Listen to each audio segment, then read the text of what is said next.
இது மகிமை நேரம்.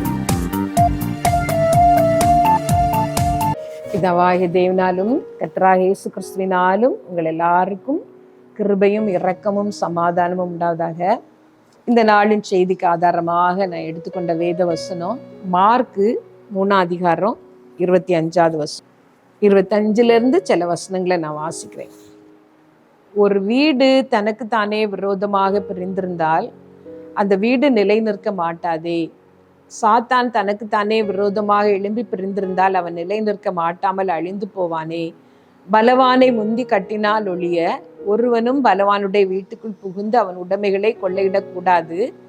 கட்டினானே ஆகில் அவன் வீட்டை கொள்ளையிடுவான்.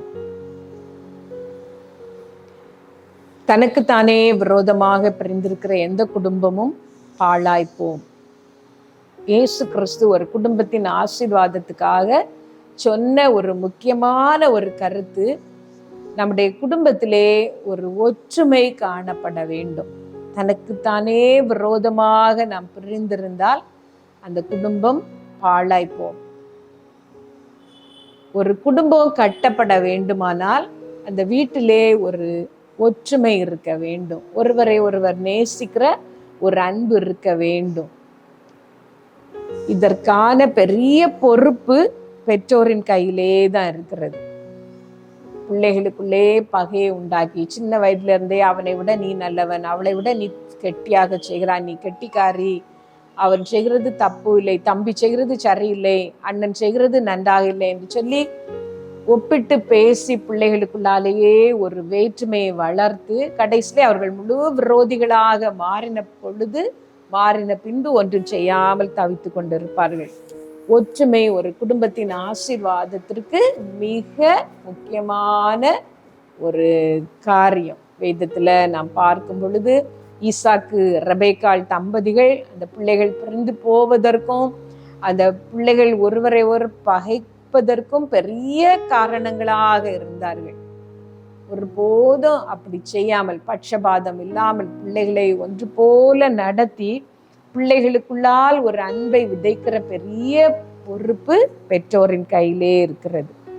ஒற்றுமையோடு இருக்கிற குடும்பம் சேர்ந்து வாழும், கூடி வாழும் குடும்பம் ஆசீர்வதிக்கப்படும் என்று சொல்லி நமக்கு தெரியும். ஆகவே இதை கேட்கிற நீங்கள் உங்கள் குடும்பம் ரட்சிக்கப்பட, உங்கள் குடும்பம் ஆசீர்வதிக்கப்பட நீங்கள் செய்ய வேண்டிய மிக முக்கியமான ஒரு காரியம், உங்கள் குடும்பத்தின் ஒற்றுமைக்காக உங்களால் முடிந்ததை நீங்கள் செய்ய வேண்டும். சேர்ந்து சாப்பிடுவது, சேர்ந்து ஜெபிப்பது, சேர்ந்து வெளியே ஒரு பிக்னிக் போகிறது, இதெல்லாம் உங்களை இணைக்கிற காரியங்கள்.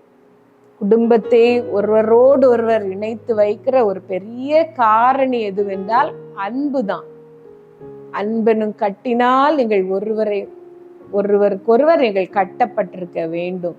உங்கள் அன்பை நீங்கள் பிள்ளைகளுக்கு வெளிப்படுத்த வேண்டும். பிள்ளைகள் ஒருவருக்கொருவர் அன்பை வெளிப்படுத்த நீங்கள் உறுதுணையாக இருக்க வேண்டும். அன்பினால் குடும்பம் கட்டப்படும் பொழுது அந்த குடும்பம் ஆசீர்வதிக்கப்படுகிறது. ஒருவேளை உலகத்தின் நன்மைகள் நிறைய கிடைக்காமல் போனாலும் கர்த்தருடைய ஆசீர்வாதங்களும் அவருடைய ஐஸ்வர்யமும் அந்த குடும்பத்திலே நிறைவாக இருக்கும். ஒற்றுமைக்காக பிள்ளைகளுக்கிடையே, உங்கள் புருஷனுக்கும் உங்களுக்கும் இடையே ஒரு ஒற்றுமைக்காக ஒரு மனதோடு காரியங்களை செய்வதற்காக நீங்கள் பிரயாசப்பட வேண்டும். சில பிள்ளைகளை நான் கவனித்திருக்கிறேன். ரொம்ப நல்ல பிள்ளைகளாக வளர்ந்திருப்பார்கள். எப்படி அவர்கள் இவ்வளவு நல்ல பிள்ளைகளாக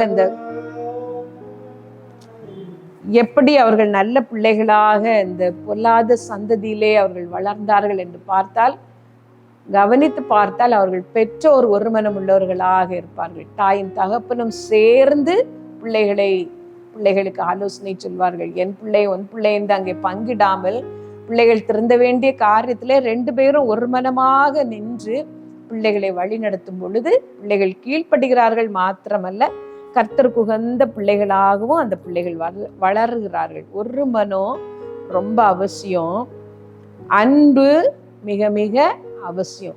நீங்கள் உங்கள் பிள்ளைகளுக்கு அன்பை வெளிப்படுத்த வேண்டும். அவர்கள் தவறு செய்துவிட்டு வரும் பொழுது கூட நீங்கள் அன்புள்ளவர்களாக அவர்களை கடிந்து கொள்ள வேண்டும். கோபத்தையெல்லாம் வெளிப்படுத்தி பிள்ளைகளுடைய குணத்தை ஒன்றுமில்லாமல் போக பண்ணாமல், பிள்ளைகள் தவறை உணர்வதற்கு ஏதுவான சூழ்நிலைகளை உங்கள் வீட்டிலே நீங்கள் உருவாக்க வேண்டும். நீங்கள் அவர்களுக்கு காட்டுவது அன்பாக இருக்க வேண்டும். நீங்கள் அப்படி அன்பு காட்டும் பொழுது பிள்ளைகள் திருந்துகிறார்கள். நான் ஒரு உண்மையான சம்பவத்தை சொல்லுகிறேன். ஒரு வாலிப பையன், அவனுடைய பெற்றோர் நல்ல அந்தஸ்துள்ள, நல்ல வேலை பார்த்த, நல்ல குடும்பத்திலே வளர்ந்தவன் அந்த பையன். அவனுடைய பெற்றோர் இருவரும் நல்ல வேலை பார்த்தார்கள். இந்த பையனை மிக அன்பாக வளர்த்து வந்தார்கள்.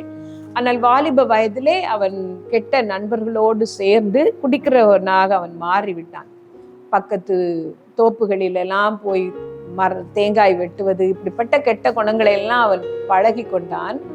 ஒரு நாள் அடிக்கடி குடித்துவிட்டு அவன் வீட்டிற்கு வருவான். ஒரு நாள் நன்றாக குடித்துவிட்டு வீட்டிற்கு வந்த பொழுது தகப்பனார் அதிக கோபமாக அவனை விரட்டி அடித்து, நீ இந்த வீட்டிற்குள் வரவே கூடாது, நீ போய்விடு என்று சொல்லி விரட்டி விட்டு மனைவிடம் சொன்னார், அவனை இன்றைக்கு நீ வீட்டிற்குள்ளால் ஏற்றினால் நீயும் சேர்ந்து வெளியே போக வேண்டும், கதவை அடைத்து விடுவேன் என்று சொல்லி கோபத்திலே கதவை அடைத்து விட்டு அவர் போய்விட்டார். இந்த தாய் என்ன செய்தார்கள் என்றால், வீட்டிற்கு பின்னால் உள்ள கதவை திறந்து வைத்தார்கள். திறந்து வைத்து மகனிடம் சொன்னார்கள், அப்பாவுக்கு தெரியும், அவர் உள்ளால் போன பிறகு அப்பாவுக்கு தெரியாமல் நீ உள்ளால் வா என்று சொல்லிவிட்டு போய்விட்டார்கள். அந்த பையன் உள்ளால் வந்தான். உள்ளால் வந்த பிறகு ராத்திரி எல்லாரும் தூங்கினார்கள், இருட்டி விட்டு என்று சொன்ன பிறகு அவன் உள்ளாலே வந்தான். வந்து மாடியிலே அவன் போய் படுத்திருந்தான். குடித்து வெறித்து அவன் படுத்திருந்தான். அந்த தாய் மெதுவாக அந்த பையனுக்கு பக்கத்திலே போய் அவன் அறையிலே முழங்கால் போட்டு, அவனுடைய கட்டில் பக்கத்திலே முழங்கால் போட்டு அவன் மேல் கையை வைத்து கண்ணீரோடு அழுது ஜெபித்தார்கள். ஆண்டவரே, நானும் என்னுடைய கணவரும் ரட்சிக்கப்பட்டவர்கள், பிள்ளைகளை உம்முடைய வழியிலே வளர்க்க நாங்கள் பிரயாசப்பட்டோம், ஆனால் இவன் இப்படி கெட்டு விட்டானே என்று சொல்லி கதறி அழுது முழுவதும் அவர்கள் ஜெபித்தார்கள்.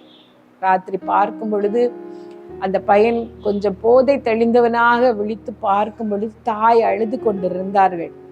அதை பார்த்து கண்ணை மூடிக்கொண்டு அப்படியே படுத்து கொண்டான். ஆனால் அடுத்த நாளிலே அவனுக்குள்ளால் ஒரு மாறுதல் வந்தது. நான் இவ்வளவு அநியாயம் செய்த பிறகும் அம்மா என்னை விரட்டவில்லை, ஒரு அன்பு காட்டினார்களே என்று சொல்லி தாயை நேசிக்கிறவனாக மாறினான். தாயிடம் வந்து சொன்னான், அம்மா, நான் என்னை மீறி நான் குடித்து விடுகிறேன், எனக்கு உதவி செய்யுங்கள் என்று சொல்லி தாயிடம் சொன்ன பொழுது தாய் ரட்சிப்புக்கு ஏற்ற காரியங்களை சொல்லி கொடுத்தார்கள். நீ ஏசுப்பாவிடம் கேள், ஏசுப்பா எனக்கு உதவி செய்யும் என்று ஜெபி, கர்த்தர் உனக்கு உதவி செய்வார் என்று சொல்லி அவனை ஜெபிக்க வைத்தார்கள். அவனோடு சேர்ந்து தாயும் ஜெபித்தார்கள். சாயங்காலமான பொழுது அவன் வெளியே போகாதபடி அவனுக்கு மிகுந்த அன்பு காட்டி அவனோடு கூட இருந்து பேசி கொண்டிருந்தார்கள்.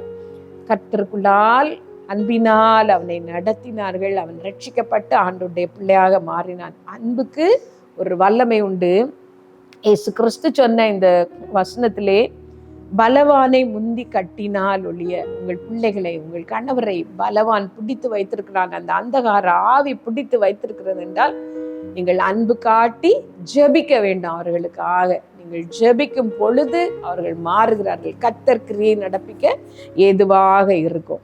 நீங்களும் அந்த நேரத்துல உங்களை ஒப்பு கொடுத்து ஜெபிங்கள். முழுவதும் வெறுப்பை காட்டி பிள்ளைகள் இன்னும் ஆண்டவரை விட்டு தூரமாய் போக நீங்கள் காரணமாக இல்லாமல், ஆண்டவரே, என் குடும்பம் ஒற்றுமையோடு வாழ என்னால் முடிந்ததை நான் செய்ய வேண்டும், நான் அன்பனும் கட்டினால் என் குடும்பத்தை கட்ட வேண்டும், அந்த ஞானத்தை, அந்த அபிஷேகத்தை எனக்கு தாரும் ஆண்டவரே என்று கேளுங்கள். புத்தி உள்ள ஸ்திரீ தன் வீட்டை கட்டுகிறாள் என்று சொல்லி இருக்கிறது. ஆண்டவரே, என் வீட்டை கட்டுகிற அந்த புத்தியை, அந்த ஞானத்தை, அந்த அபிஷேகத்தை எனக்கு தாரும் என்று கேளுங்கள். நல்ல தகப்பனே, இந்த நாளிலே விசேஷமாக கர்த்தாவே, கடினமான சூழ்நிலைகளிலே வைக்கப்பட்டிருக்கிற பெற்றோருக்காக நான் ஜெபிக்கிறேன். கர்த்தாவே, நீர் இறங்கும்பா, இறங்கும் ஆண்டவரே. பிள்ளைகளின் நடத்தையினால் மன நொந்திருக்கிற ஒவ்வொரு குடும்பத்திலேயும் உடைய பிரசனை இறங்கட்டும். வாலிப பிள்ளைகள் எத்தனையோ பேர் பெற்றோரை மதிக்காமல் இந்த உலகத்தின் போக்கிலே போகிறதை நாங்கள் அறிகிறோம் ஆண்டவரே. பொல்லாத பாவங்களினால் கட்டப்பட்டவர்களாக இருக்கிற எத்தனையோ வாலிப பிள்ளைகளை நாங்கள் கேள்விப்படுகிறோம். ஏசப்பா, அந்த நேரத்துல ஒவ்வொரு பிள்ளையை நீர் ரட்சிக்க நாங்கள் ஜெபிக்கிறோம். பெற்றோர் அவர்களுக்காக பிரயாசப்படும் பொழுது பிள்ளைகள் திருந்த பிரயாசப்படும் பொழுது கர்த்தர் பிள்ளைகளை தொடும்படி நாங்க ஜெபிக்கிறோம் ஆண்டவரே. உடைய சமூகத்துல நாங்க ஜெபிக்கிறோம். ஒவ்வொரு ஆத்மாவும் விலையேற பெற்றது ஆண்டவரே. என் மகன் என் மகள் என்று கண்ணீரோடு இதை ஜெபிக்கிற ஒவ்வொரு தாயோடு இணைந்து நானும் ஜெபிக்கிறேன். இயேசுவின் நாமத்தினால நாங்க ஜெபிக்கிறோம். பிள்ளைகளை தொடும் ஆண்டவரே, ரட்சியம்ப்பா. குடிகார கணவன்மாரை தொடும் ஏசப்பா, ரட்சியம் ஆண்டவரே. மனம் போல கணவனை விட்டு பிரிந்து வாழுகிற ஏசப்பா, அந்த வேசி மார்க்கமாய் போயிருக்கிற மனைவிக்காக நாங்கள் ஜெபிக்கிறோம் ஆண்டவரே. நீர் தொடும் இந்த பாவ கட்டுகளில் இருந்து அவர்களை நீர் விடுதலையாக்க நாங்கள் ஜெபிக்கிறோம் ஆண்டவரே. குடும்பங்கள் கட்டப்படுவதற்கு ஏதுவாக உங்களுடைய அதிசய வல்லமையை ஒவ்வொரு குடும்பத்திலையும் விளங்க பண்ணுவோம் ஏசப்பா. நீர் ஆசீர்வதியும். உம்முடைய அன்பின் கரங்கள்ல தாழ்த்தி தருகிறோம். சகல துதியும் கனம் மகிமை உம்முடையது. அதை உமக்கே செலுத்துகிறோம். இயேசு நாமத்துல கேட்கிறோம் பிதாவே, ஆமென்.